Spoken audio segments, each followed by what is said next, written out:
In the absence of our chair or our vice chair, the MAPA staff liaison will chair the committee meeting. So I'm Court Barber. I am a transportation planner with MAPA.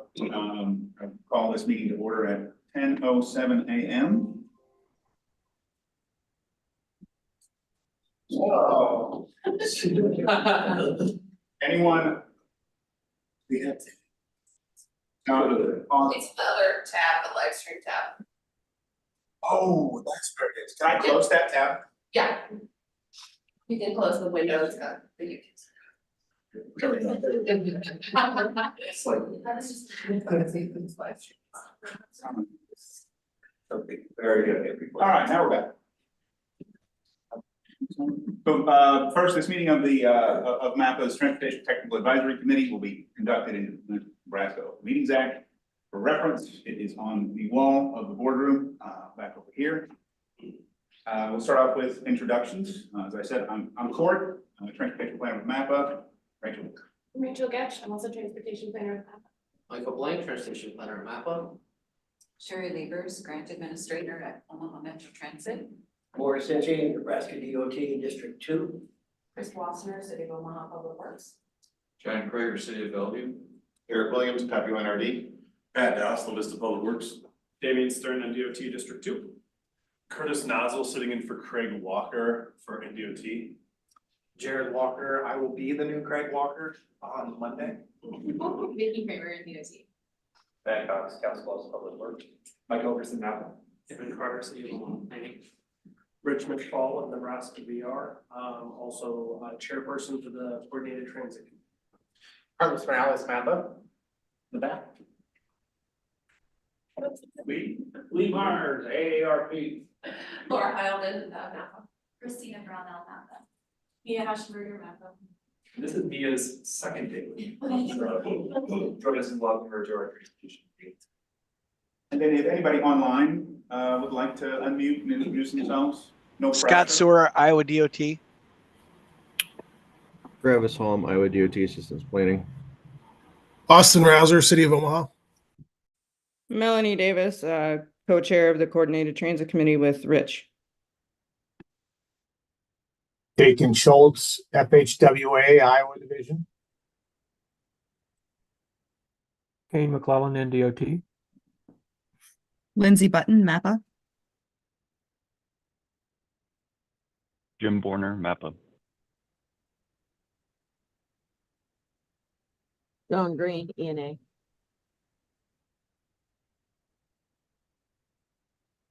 Bart Pugh with Shimmer.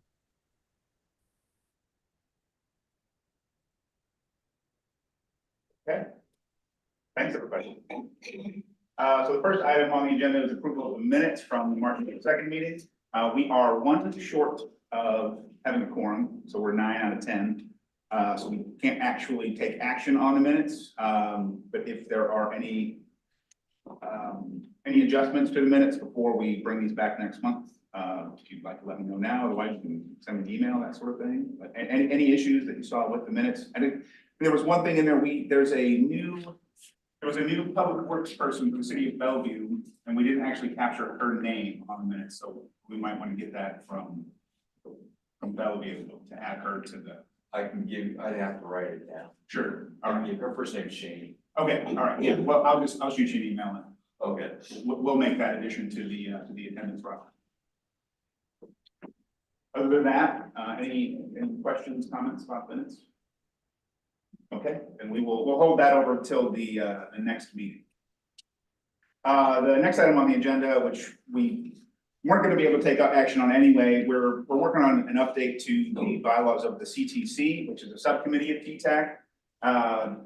And we had the CTC meeting on Wednesday, and they ended up wanting to take a deeper dive into the bylaws. So we don't actually have a copy ready to be approved. But I think we'll either bring that back in May or June. We want to get that kind of squared away before MAPA's next fiscal year starts in July. So just kind of look forward to that at one of the upcoming meetings. It will. I'll go through all of the changes once we have them all kind of ironed out by the CTC. The next item on the agenda is Amendment 5 to the 2024 TIP. So I'll bring that up here, and I'll let Michael take this.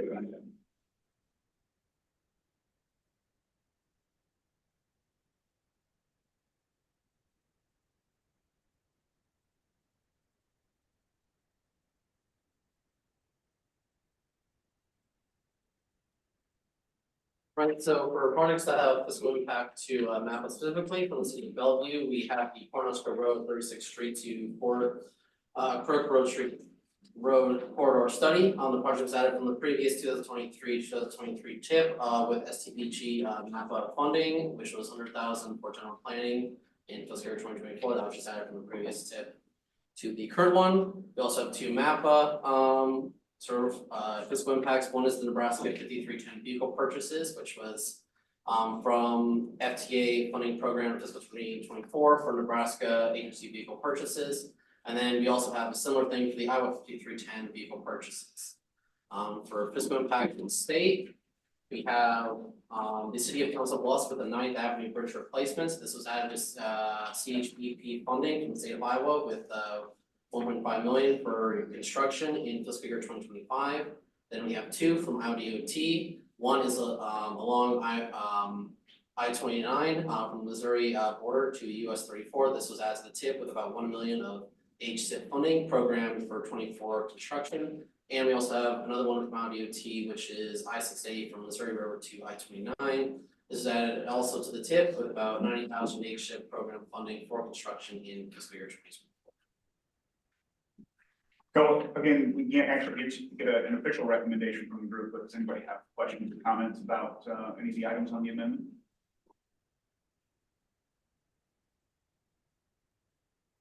Nope. All right. Well, thank you. We'll go and move on to the next. So the next item on the agenda is there's a new grant program from USDOT, Project Prioritization Pilot Program, 4P, and we haven't really decided exactly how we want to talk about it. It's a bit of a mouthful, but I'm going to let Rachel kind of kick it off. She's been doing, let's say, the lion's share of the work on putting together a grant application, and then we'll kind of walk through some of like the goals and objectives that we want to see from this program. Yeah, so the 4P, whatever you want to call it, is the Prioritization Process Pilot Program. It's a USDOT discretionary grant through the IIJ Infrastructure Investment and Jobs Act. It has a max award amount of $2 million. There's no floor. The current plan is to apply for the full amount. Match there is 100% federal, so we don't need any local funds. It's due May 1st, so it's coming up here pretty quick. So we're trying to move to see if we can get a recommendation for that and get local support acquired. So that's all in the works, which is part of why we're talking about this to you guys today.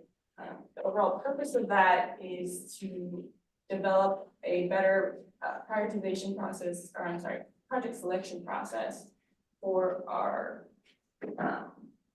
using short and long range transportation plans. So the transportation improvement plan, the long range transportation plan, and a lot of our other efforts are going to be involved in that.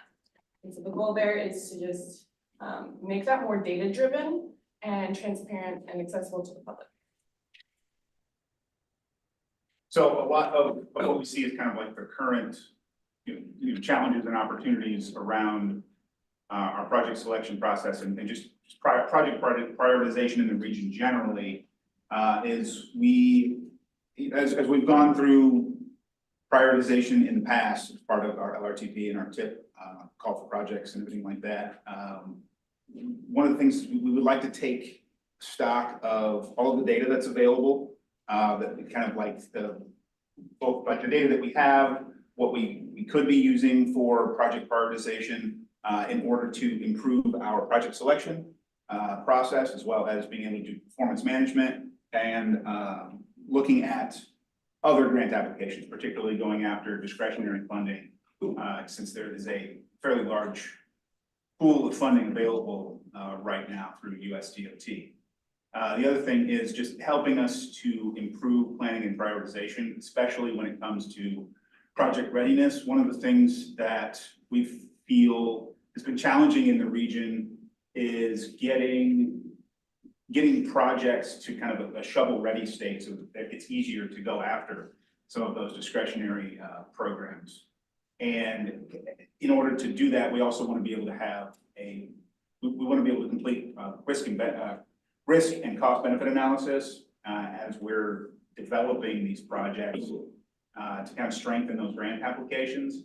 And this is all sort of to accelerate the framework that was set up in MTIS so that we recognize that the funds that are apportioned to the region are not sufficient to do everything that we want to do.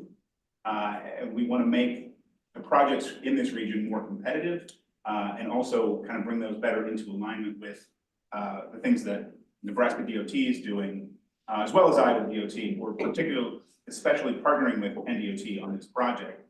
And we'll kind of get into that in a moment. So we kind of have a scope of work that we're putting together. So the proposed goals for this are basically better preparation for discretionary funding opportunities. We also want to improve data gathering and analysis. And we want to put all this into a kind of an integrated selection process. We want to make it so that we don't want a rigid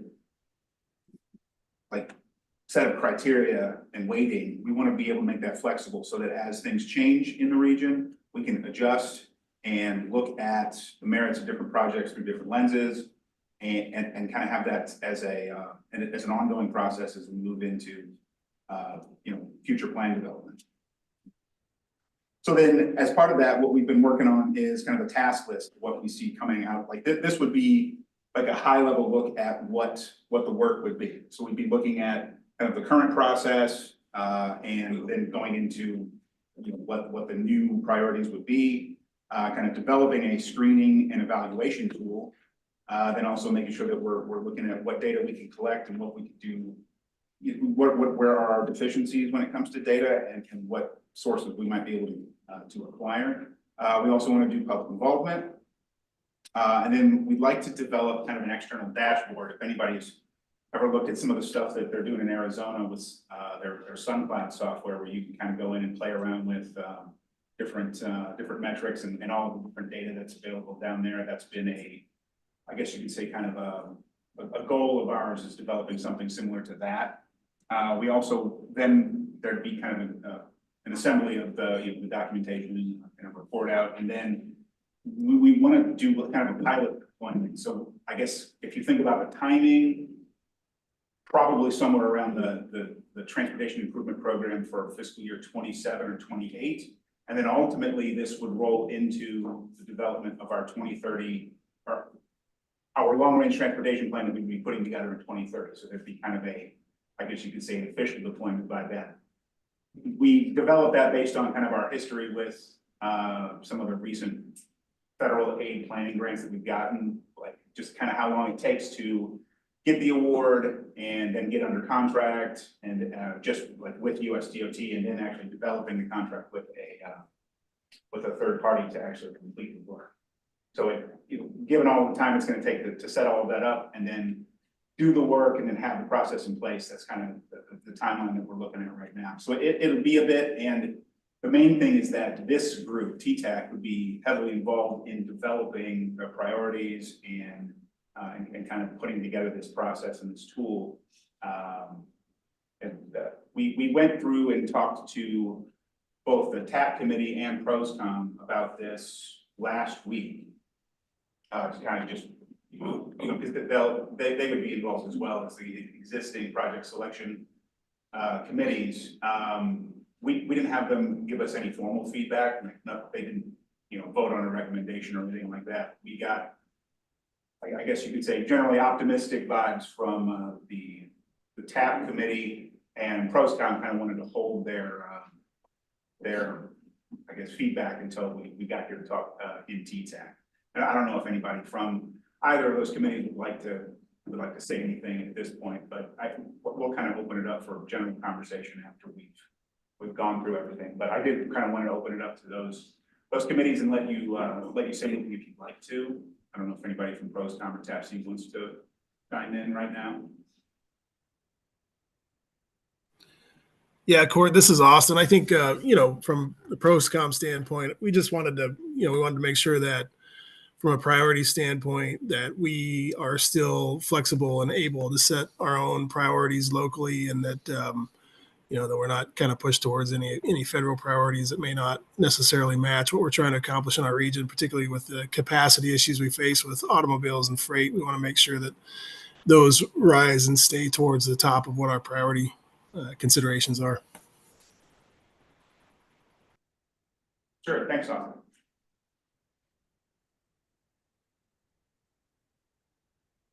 And then kind of as a, I don't know, final piece, when we kind of started talking about this, we linked up with NDOT and they saw this as an opportunity to kind of align some of the state efforts, especially around their statewide infrastructure hub, with the goal of supporting local public agencies in accessing discretionary funding, as well as implementation of and kind of further development of their complete streets policy. And then we also kind of see it as a continuation of MTIS, the Metropolitan Travel Improvement Study that we did. Was it? I mean, I guess that was almost. From 2013 to yeah. 2019. Yeah. So yeah, 5 to 10 years ago. Basically, better aligning the region with NDOT on what the goals are for the region. And what we've heard from NDOT is that they don't want to control this process. They just want to make sure that they're in alignment with everything that the region is talking about. So kind of to Austin's point, I don't believe that there's an intention to shift priorities away from what the region wants. It's more to solidify the regional priorities and to kind of help showcase those with better data and data analysis. Yeah, we're fortunate to have Director Kramer and Jared, our new DO rep as well here. I don't know if you want to talk a little bit about this project and safety. Sure, I would say that is correct. Our goal is to align resources as well as need, right? And so as we look at this, I think it's strong for MAPA to go after this, but it's much stronger when we put the state behind it as well, to make sure that you have, as the state is seeking funds, as MAPA is seeking funds, or your owners are seeking funds, there's that alignment all the way up to the state and the federal level. And so our goal coming into this is to make sure that we're succinct in how we're going after these funds, and that our set of values and the way in which we're going after discretionary funds links up. And so I think from our standpoint, the risk is very small. The opportunity is big because we control the program as two owners together. There's definitely a value set coming from the feds, but that's how you go after discretionary funds. So we see the risk as being very small and the reward being potentially large as we get a better ability to cohesively go after discretionary funds. I think if you look at where we are as a state and local owner as well, we are not coming close to where we could be on discretionary funds. And this would be a step in the right direction to allow us to more competitively go after those funds. And this is where other owners are going, and this is the level of sophistication that they're going to see in discretionary grant applications. And so to me, this is a win-win. Anytime that you have the public side of multiple owners coming together, you're always looking for cost benefit. You're looking at what is the benefit to my organization versus yours, but whatnot. As NDOT and MAPA sat down together, going at it as a group, as opposed to putting in individual applications or only one going in and being a contributing partner, it made a lot more sense, in my opinion, to go together that way. The value set is the same as we're communicating to the feds, and we control it. And so based on the guidance that we have, that is the guidance and the rules of the land right now for discretionary funds. So why would you not start to prioritize your projects in a way in which the federal government, who controls $60 billion worth of funds, is doing so, with the ability to control from our level what projects go up. So we're excited about the opportunity. We're excited to support the locals. As you said in the beginning, we are kicking off our infrastructure hub, which will not have matching funds, but it will have funds to be able to more competitively seek those discretionary dollars. And so we see this as an adjacent effort to support our local governments and making sure that they can have access to that discretionary. One thing I would add is just continuing the comment on the discretionary programs. This program and this model would directly assist in strengthening arguments for merit criteria like partnership and collaboration, innovation, economic competitiveness. It would give you more of a quantitative argument in a lot of those fields and just allow you to better compete for projects or for funds that would deliver projects that may not have a reliable source today.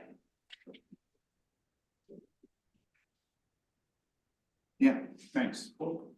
Yeah, yeah. Do you anticipate buying existing software or writing new software? I don't know that we've decided that yet. That might, I think that would probably come out during the development of the project. Yeah, I don't think that's been decided. Yeah, I mean, I would note a significant portion of this would likely go to the consultant effort. Part of that qualified approach that a consultant would give us would be, you know, are there existing software tools? Is there a, you know, what suite of tools are available to us to be part of that? Yeah. And the last piece is kind of the connection with Connect Go and the current long range transportation plan, kind of aligning everything with our goals in kind of the work that's already been done.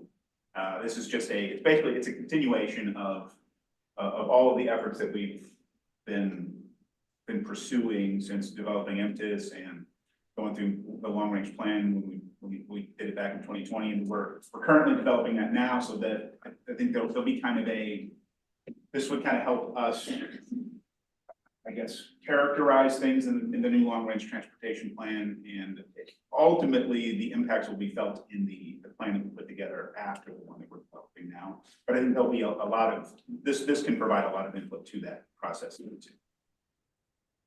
And I would just note too, I think one of the pieces of Connect Go, you know, when we adopted the Heartland 2050 vision, when we did the first site visit to Utah, the major takeaway from all the departments that came back from Utah and Salt Lake City was the alignment between the state DOT, Salt Lake City, and the region on infrastructure.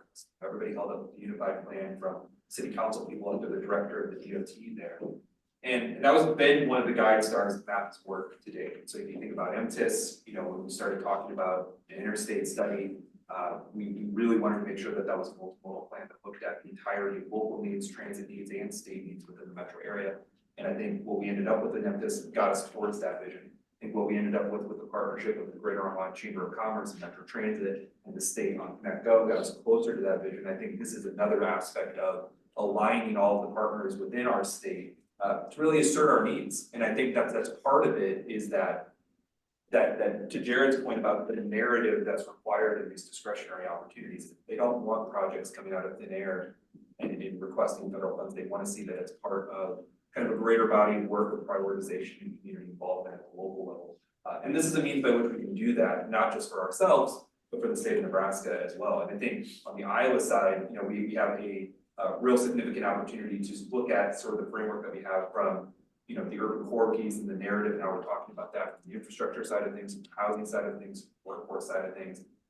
It's all born out of the same work, same opportunity, and so we'll be able to rely on that on both sides of the river, even though some of the infrastructure of this, from the infrastructure hub, from you know, the collaboration with the DOT is Nebraska focused. It really will serve the region as a whole, and I think it's a really important and valuable use of our time. And really, we've been waiting 3 years to see what this opportunity looks like. We saw it in the original bill, the infrastructure bill that was passed back in 2021. It's taken them a while to get to this point to release the program, but it does seem purpose-built for the conversation that we can have here as a region. So I have something that's, if we're going to be getting additional discretionary grants, which the city has been getting for the last 2 years, there's a major staffing component that comes along with that I don't think is any part of this. I'm seeing our engineers we're having a hard time getting engineers. And the people who have to manage these projects have to be, if the local public agency is getting the funding, we have to have people who actually can manage projects. They have to be a responsible charge, and they have to have all of these certifications and education and training, which is very hard to find right now. So if we are going to, I anticipate that we are getting additional discretionary funding, we also need to make sure that we have the staff and the personnel on board to be able to get them done appropriately. Yeah. And I would say we've heard that at all levels, including the state, in terms of delivering a program of projects that, you know, in some ways, there's kind of a lack of coordination on today. You know, projects get everything from a discretionary grant to, you know, community project funding request. You know, that there's that burden on the local jurisdictions, there's that burden on the state, and it really bottlenecks at both levels, right? But I think that's something we might want to look at. You know, what does that kind of a more of a sustainable, you know, staffing strategy look like? Where does that lie? The city of Omaha is best positioned, but if you're feeling that struggle, it's certainly something that we can see across all of our jurisdictions. And the reality of the situation is with the decentralized funding, DOT isn't always on a grant recipient to be able to be that responsible charge. And so we can't do anything about that. But when we stood up the infrastructure hub, it was deliberate that we are in year 2 of doing so, because we've held back our staff to make sure that we have local assistance whenever we can step in and actually administer that grant, that we're doing so. We have the ability of staff. That is the priority as opposed to going after, but I will tell you, we will stay 49, we don't go after these funds. And so to me, it's a bit of a 2 separate issue. We have to continue to work with the administration, we have to continue to work with the university to make sure that we're getting out engineers within the civil program and bring people in. I mean, you saw our effort last year within the department, 17% raises for engineers. Absolutely. I do think that we have to have strategies in both areas. And if we're letting staffing guide us, we're gonna be in year 5 of IIJ before we go after it and still stay 49. So I think for us, this is a coordinated way forward where we can manage that growth. And there's some shared buy-in so that whenever someone does receive a grant, the support is there, hopefully. Whether or not it's the responsible charge or if it's just, hey, this is what we learned. But if we don't do it as a succinct body, I think you're gonna have people out on islands trying to figure grants out, and that's not gonna be helpful, right? That's what, so we can't fix the issue and within the cycle we have to, but I think we can get there in bits and pieces. Biggest thing is we have to do it together. Yeah, I would add from a staffing standpoint, Nebraska VR could definitely help your current employees find ways to upskill and possibly move into other positions that have more certifications. Primarily, VR stands for voc rehab. So working with individuals that have some sort of disability where there's a lot of funding and opportunities available to help existing staff be able to upskill into other roles, hopefully trying to open more of those more entry-level type positions. We'll not see them grow from them.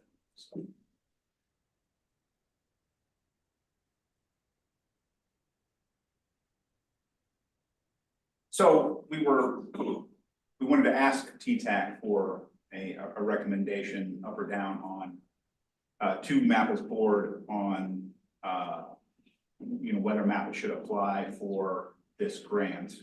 We can't actually get that from the committee because we don't have quorum. I don't know how. Yeah. I think first I would say, is there any other discussion? I mean, we'll capture the discussion regardless of a recommendation. We'll be taking this to our board of directors next week. Short of that. Yeah, so I guess any other input that committee members would like to provide in lieu of a committee vote, you know, as we take this to our board. So anything that you'd like, you know, them to be aware of, things that we should be considering, things that you'd like to see, maybe talk about in the grant application, and things that we're missing. Like honestly, Krista bringing up the staffing issue, I think that's something that we should be talking about as we're developing this. Yeah. Or you mentioned that TAPC talked about this. So I assume you'll also just generally summarize the members were supportive there when you refer this to Map Board? Okay. Yeah. That's my only comment, and we did discuss it, and I would say that yes, people were supportive of the idea of applying for funding for companies. Yep. Or on a technicality with me being a member of the CTC, being a subcommittee, could that help make a quorum? Not officially, Okay. yeah, I just wanted to ask. yeah, yeah, it is kind of I guess the connection between CTC and TTAC is, it's there, but yeah, there's not actually there's not a particular seat for CTC on TTAC. Just wanted to ask. Yep, I appreciate your enthusiasm. Are you counting me as a voting member? Yes, Just one. yeah, because there's 2 people from Omaha. So, yeah, so Omaha has 3 votes on there, but so, yeah, a third Omaha person would kick it over. We're really good at counting tonight. Well, I was just checking, because I could ask Boston. You need to get Boston. Yeah. It's not ruinous. I mean, our board is pretty familiar with the TTAC forum flows at this point, so I think, you know, we're happy to proceed. And again, I think part of it too is that this decision today is to apply for the funding. And then there's the process of waiting one.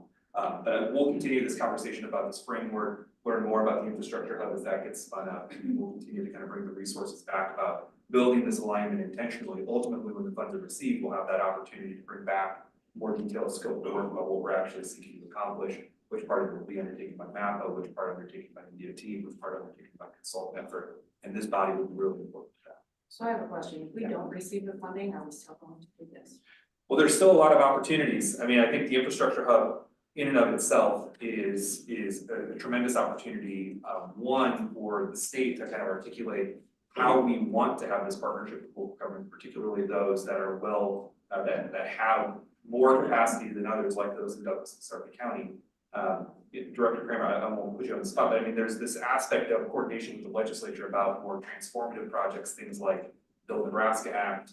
There's the commitments out to 2042, I believe, today, but you know, what does the next aspect of that state investment look like? This kind of a framework could be very valuable to that. So I don't think we want to shy away from these questions if we're not successful, but. I don't think we shy away from that, as we can. The fact of the matter is the current administration has said that this is an important process in identifying projects for discretionary funds.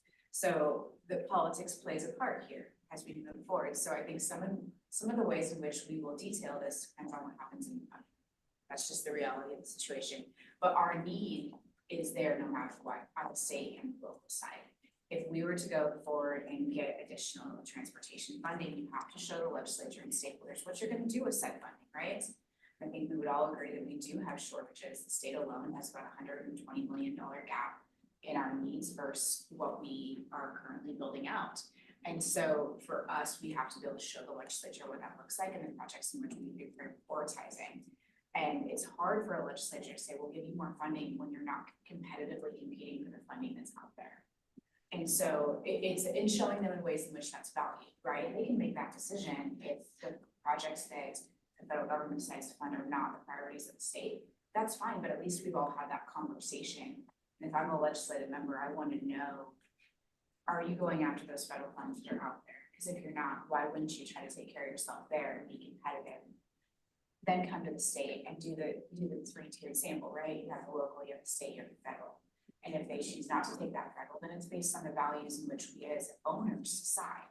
And so I don't see a risk here. I see a lot of benefit to get some federal funding to potentially do what we were going to have to do anyways in order to competitively go after discretionary funds.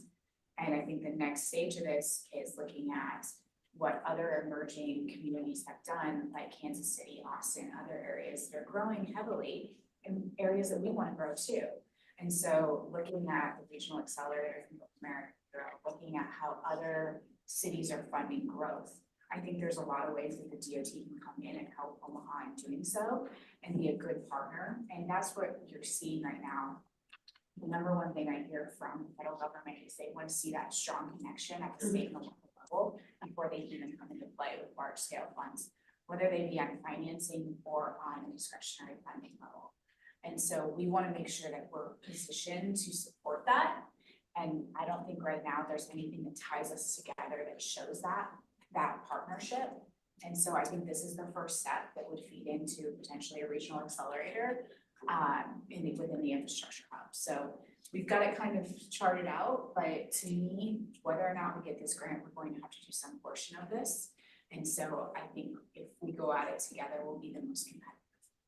And I think too, in that network of things where, you know, which opportunities and that decision about, you know, the org chart, who leads and which process, I think the prioritization piece and setting those regional priorities, and having those feed into alignment with the state, that's a great place for MAPA to lead. I think we would be a partner in some of the other efforts here to make sure that our communities got the resources they need, had access to the resources that they need, that the frameworks that are being built at the state have benefit and value to our communities.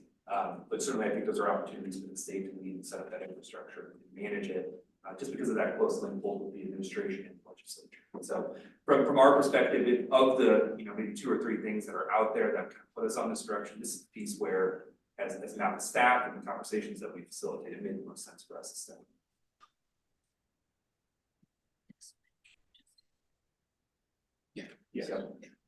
Yeah, we're at that. We get creative and fun. I appreciate it. Yeah, appreciate it. Well, any other discussion? Otherwise, really appreciate this opportunity. It's not the last you'll hear of any of these things. Yeah, and just to kind of, I guess, maybe follow on to your question about, you know, whether we would pursue this otherwise, and, you know, in the absence of receiving this award. What I kind of see is happening is that, assuming that our board wants us to pursue the application, we'll probably bring this back in May, June, July, you know, over the next few months and kind of talk about what this would look like.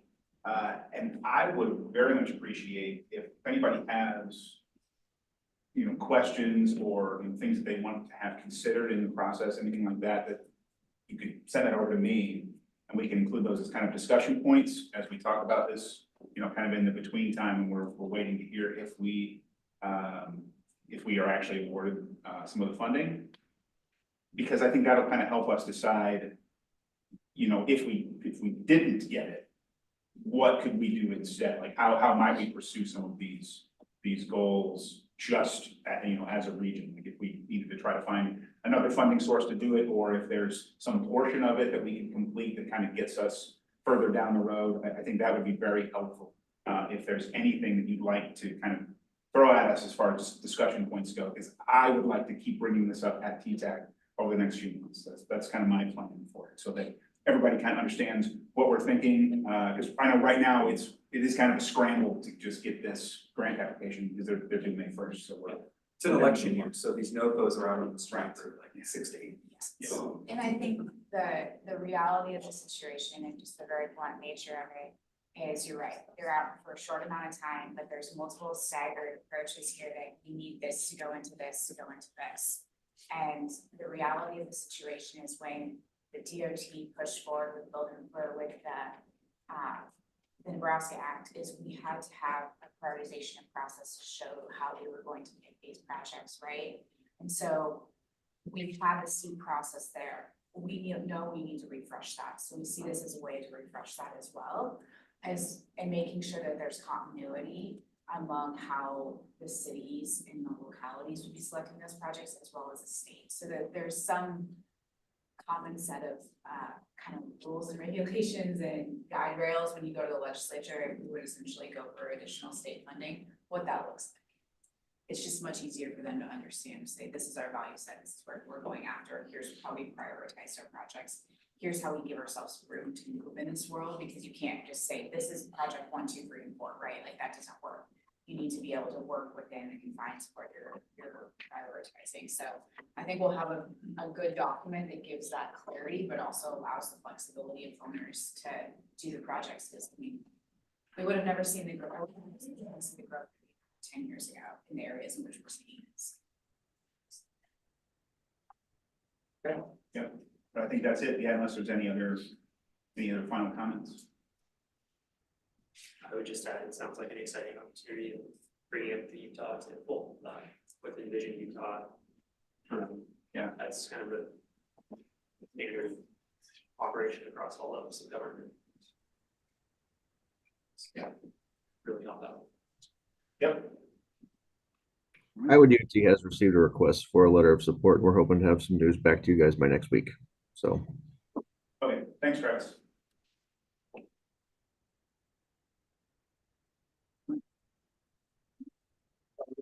No, yeah, so, yeah, Dan Owens with, Omaha Airport Authority ended up not being available today. So we'll skip this item and we'll get with him and see if there's a time in the next few months if he's able to come and present.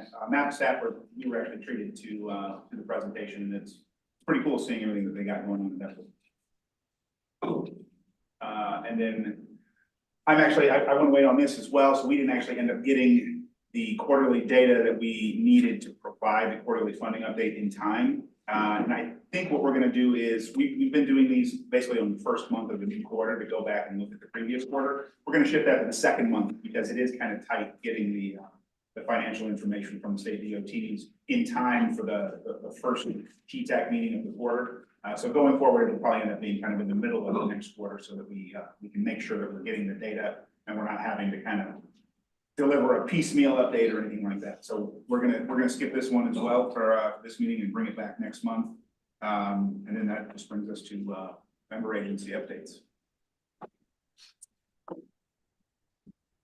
Start going around the table, better. Yeah.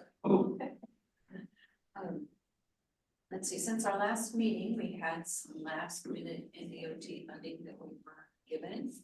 And so we were able to purchase 5 buses with that, or run the process of putting that application together for FTA.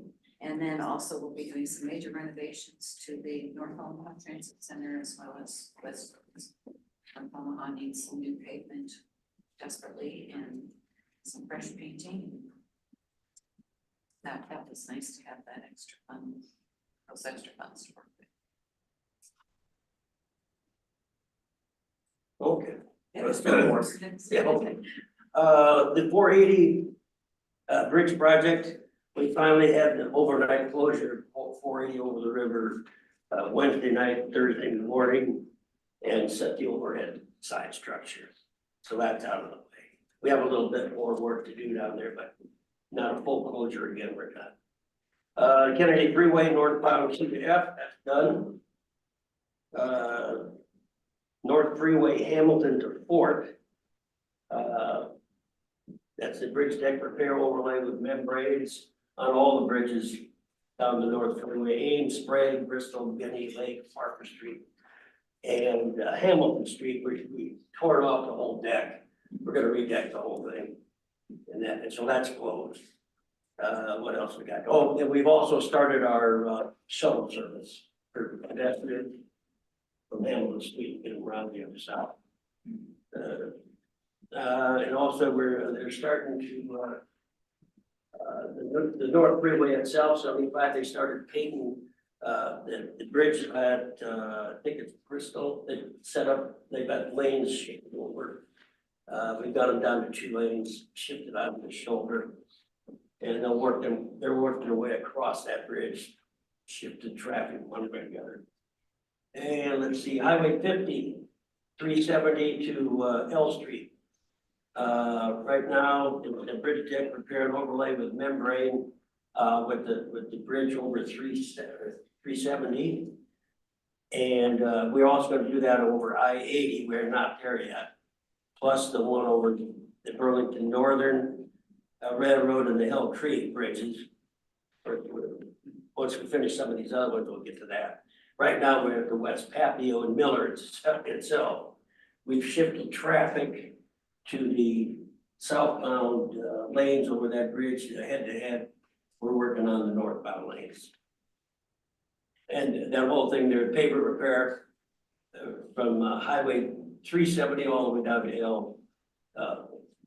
That'll be all year.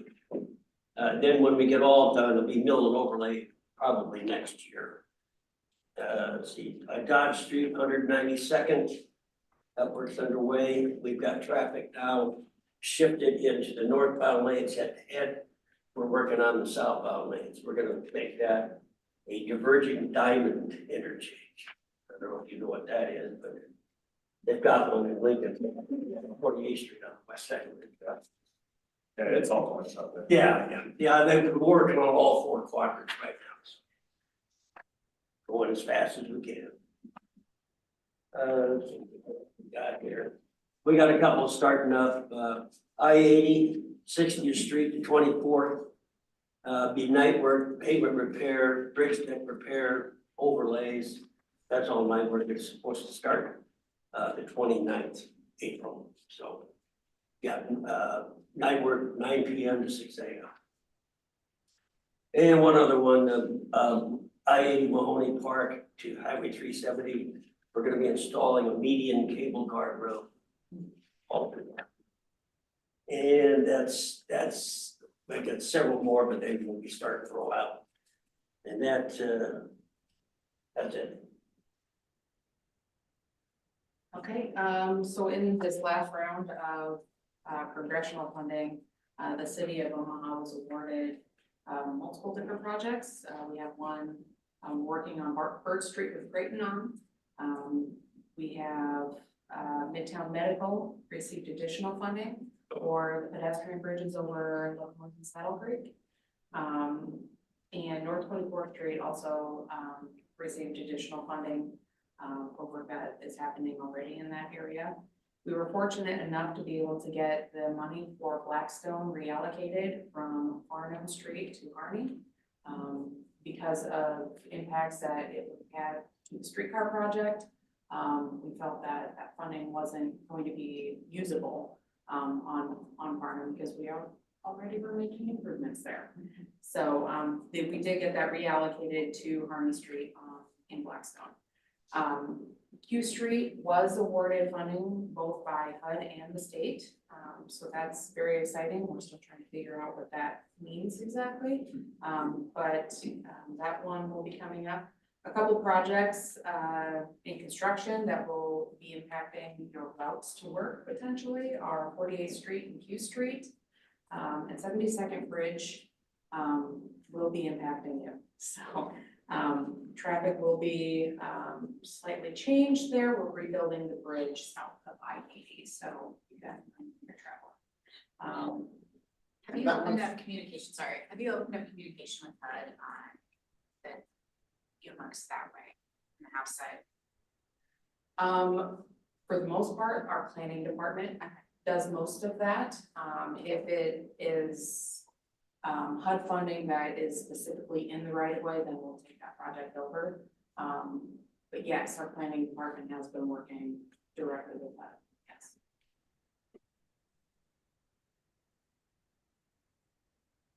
Okay. Yeah, City of Bellevue, 36th Street Phase 2, which is from Sheridan to Platteview Road. We're hoping that to get bid in May, and then we'll anticipate starting August to September. So that's the second phase of that project. We do have, we have a bid at the overlay projects. These are asphalt mill and overlays, various locations. I can name them, but if you need to know them, I can get them to you. We also have, so there's 4 overlay projects in separate locations in the city. We have a chip seal project at various locations that will be starting hopefully in the next month. And then we have concrete projects. We have 2 packages that are going out. Each package has 4 locations in it. We did that bid this month in hopes that we get starts in sometime in May.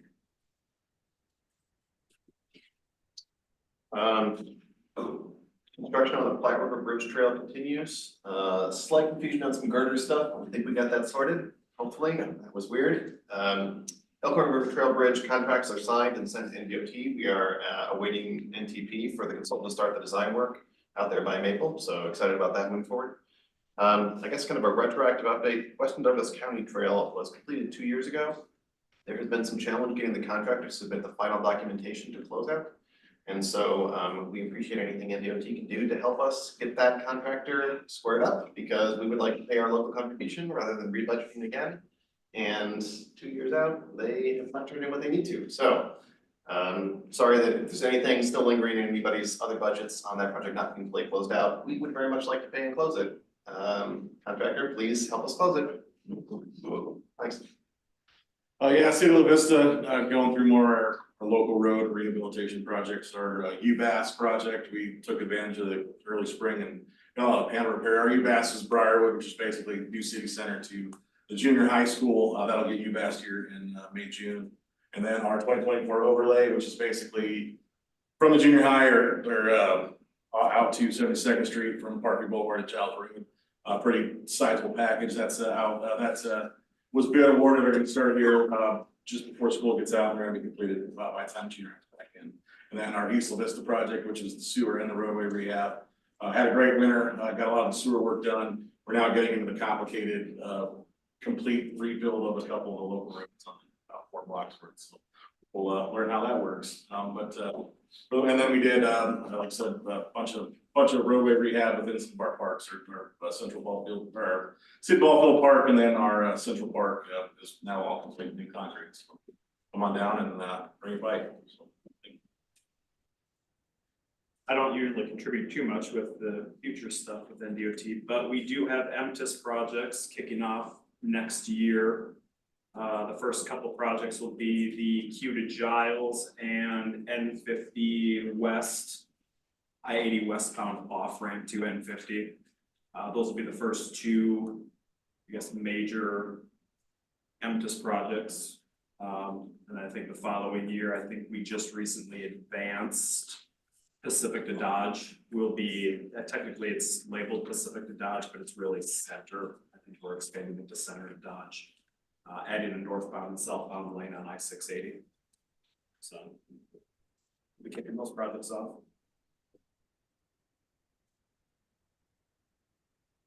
I can figure out getting the DOT projects there.